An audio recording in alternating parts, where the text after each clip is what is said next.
Hi, and welcome to the Bookkeepers Podcast. I'm Zoe Whitman, and I'm joined today by Jo Wood, as usual. But today, I wanted to bring you a special podcast episode because I'm really so excited to be speaking to the owner of large practice of the year, Jo Wood Virtual FD. How are you doing, Jo? I'm good, and I've got my little mate with me sitting by my side.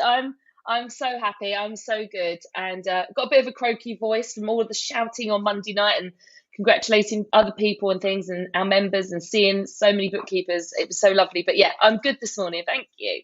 Oh, so Jo, for anyone who doesn't know, Jo's business, Jo Wood Virtual FD, won Large Practice of the Year on Monday night at the Institute of Certified Bookkeepers annual awards ceremony. They run the Luca Awards every year, and yeah, this is the first time you've won a Luca, isn't it? So a really super exciting time, but also, do you know what? So well deserved. I know you've had so much support from the bookkeeping community, and everyone's been saying, well deserved. I can see the messages coming up now. Somebody said, huge congratulations, Jo. And, I'm really pleased that you've been acknowledged with this award because you have had an incredible journey. So do you want to tell us, when did you start the business and how large is the practice now?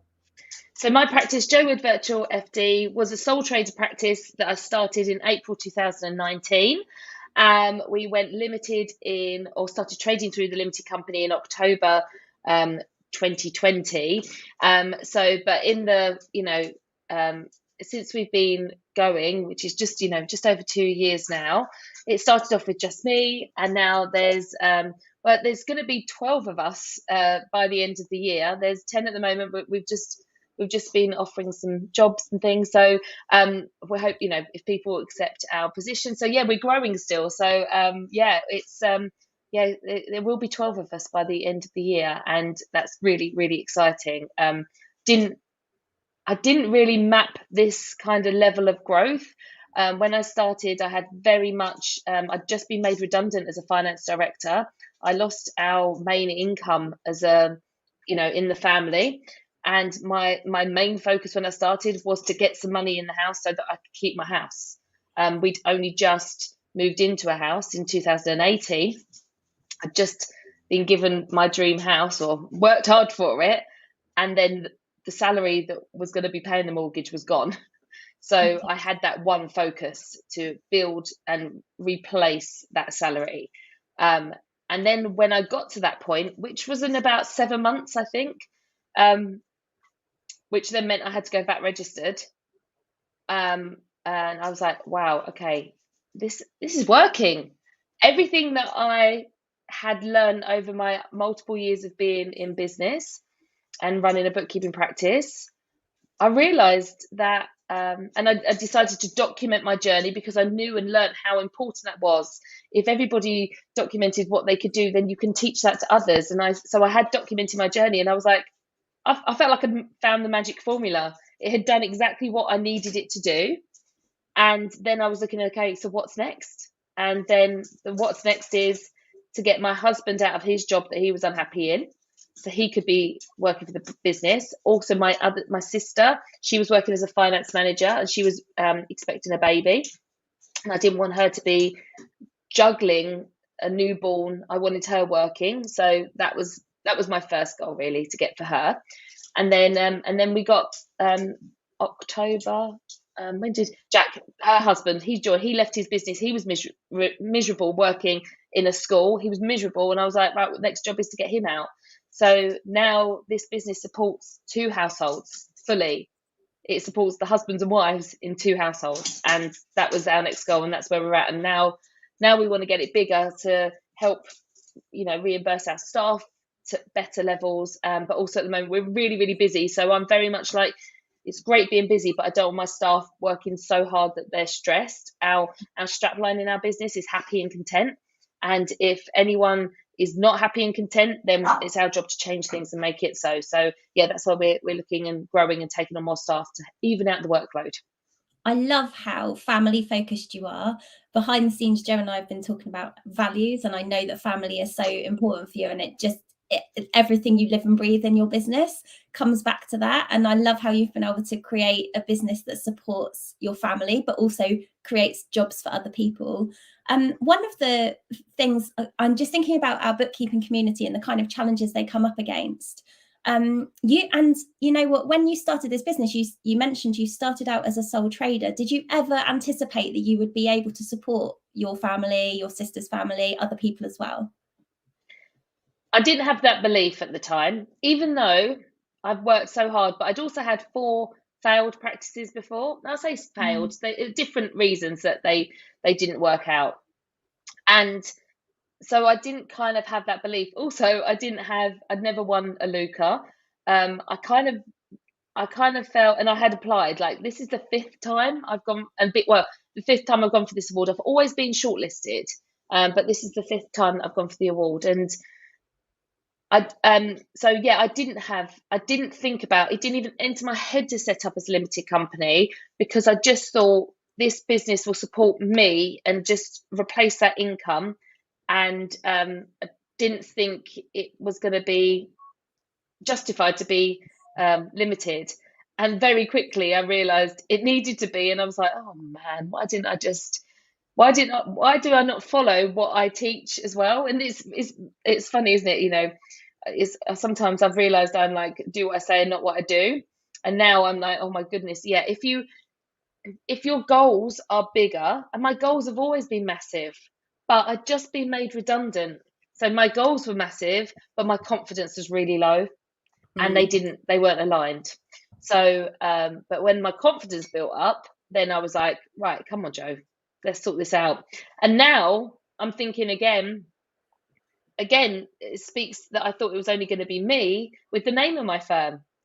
I named it after myself, which I knew was the biggest no-no. I knew that. Don't name a firm after yourself, because it means you're the one that everyone wants to speak to. I knew that. But at the time, I didn't care, because I had no confidence, no money. And I knew that my name was the only thing that people might recognize, because I've been in the industry for so many years. So I had to use that to my advantage. Now we will be reviewing a whole brand of our practice, and it won't be my name anymore. So that is something that will be changing in the future, because it's not just me, it's very much everybody in the team. So again, that's something. And this is the thing we need to learn. It doesn't matter, and nothing is forever.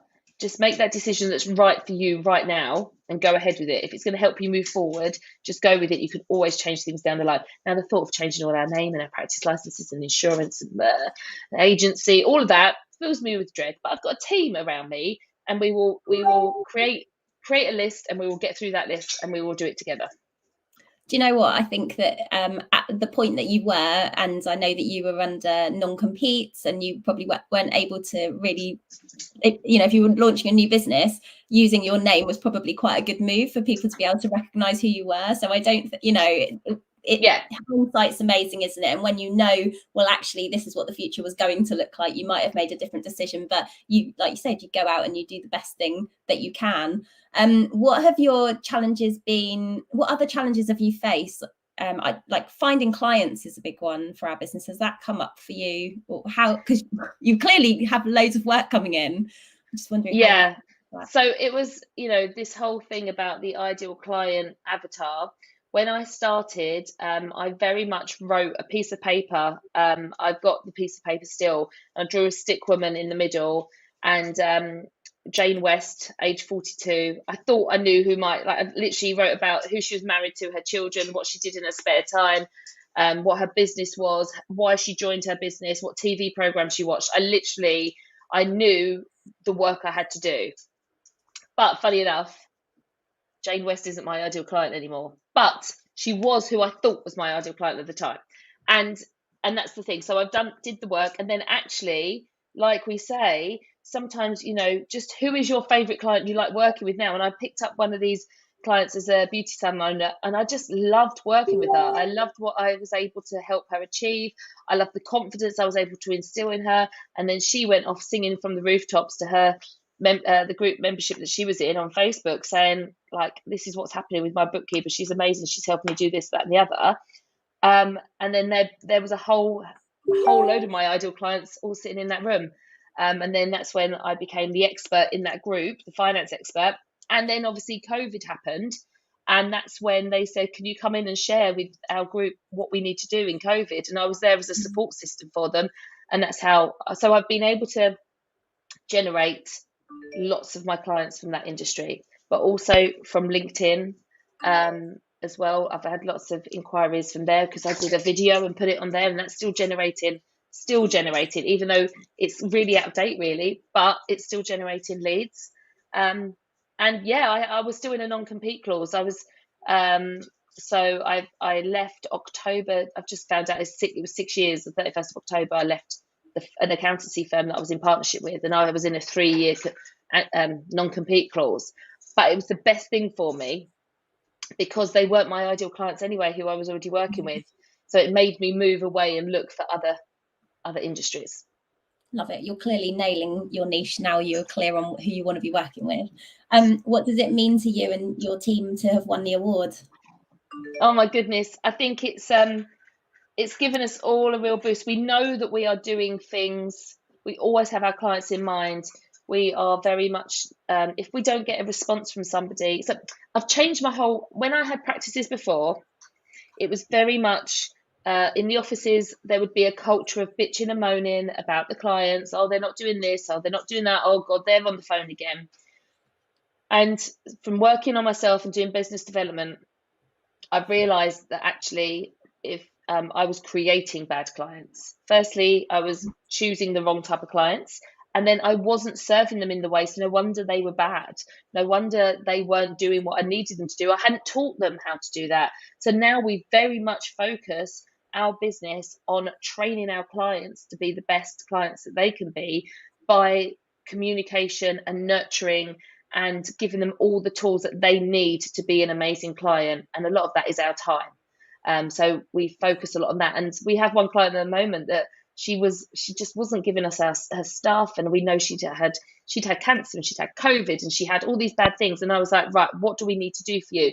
And it was as simple as setting up a WhatsApp group with her and the rest of my team. And now she's giving us the stuff at last. She wasn't answering emails. Emails were not her thing. And rather than us going, oh my goodness, she's such an awful client, I was like, what do you need from us? How can we help you? And she said a WhatsApp group would be great. So this feels like it's recognition at last that I finally got the formula right. And I know now that we can build, we can scale, we can choose what this business does, what it's a vehicle for us and our family.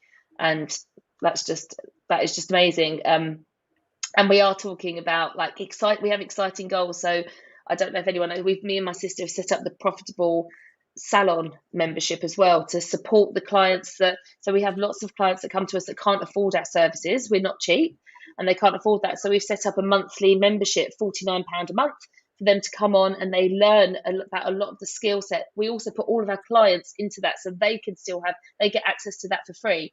So we've got loads of people in this profitable membership, and we've decided now that business alone, its sole purpose is to make enough money so that me and my sister and her family and my kids can go to Florida. And we're going to do the Star Wars experience, which is an extra $6,000 apparently for all of us to go. And that is the sole focus of that. And for us all to go on holiday together, because that's what we'd really like. So it's about, so that is what this business does for me. And I don't think, yes, it pays my mortgage. Yes, it does that. But we want experiences and we want to have fun and we want to be happy. And I don't think that was never a possibility in my other practices because I wasn't focused on how to make my clients happy and content. And now I do. I love the power of setting goals, and I love that you celebrate the success. Like, you will be celebrating the success of the profitable salon while you are in Florida, and I think marking it in that way, because it's so easy to get wrapped up in the day-to-day. Okay, here's some revenue, great, tick, let's get on with another month's work and then move on and do the same thing again. But actually marking those successes is amazing. So I hope I get an invite to Florida as well. Okay, so final question, Jo, before we wrap up. What would your advice be to somebody who's starting a bookkeeping practice or thinking of starting a bookkeeping practice and perhaps is lacking confidence and worried about how they're going to find clients and just really getting started and not sure how to find their way? Absolutely. So I think the first thing you need to do is really think about stop thinking, oh, I don't know this and I don't know that. Focus on what you do know. Focus on how you can help. You only need to be a few steps ahead of somebody else to be able to add value. So think about the people you know, the industries that you like to enjoy yourself as a customer, and what are the things you go onto Google or YouTube and look at, those kind of things. Where are you on the same wavelength as somebody? And then how could you help them in their business? And yes, the bookkeeping needs to be done, but lots of business owners are technicians in their business. They know how to do the work. They do not know how to run a business. So that's where I think I focus my attention and help them. I help them think about their sales, and I've helped them think about their marketing and their branding, all of the things that are in our 6-month success program, on what you need to do to implement into your program, into your practice, and then just use that as a stepping stone to talk to your clients about how they're running their businesses. A lot of the time, business owners just want a sounding board. They are surrounded by staff, they're surrounded by family and spouses. Maybe they don't feel they can talk about that. Be that person that they can communicate with, that understands that side of their business, and maybe they need just some hand holding. But don't feel you have to take on any client. Really think, will this person, if I work with them, can I add value to them, and will they make me happy and content? And I really do think that is the key. I'm now very, very confident to say no to some clients if we're not the right fit. So yeah, that's what I would suggest. Yeah, and absolutely join our startup Q&A webinar today.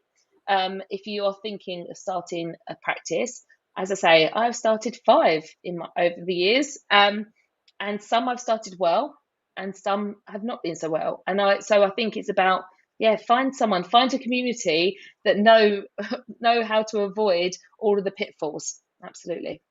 Perfect. Well done, Jo. Show us that Luca again. It's so shiny.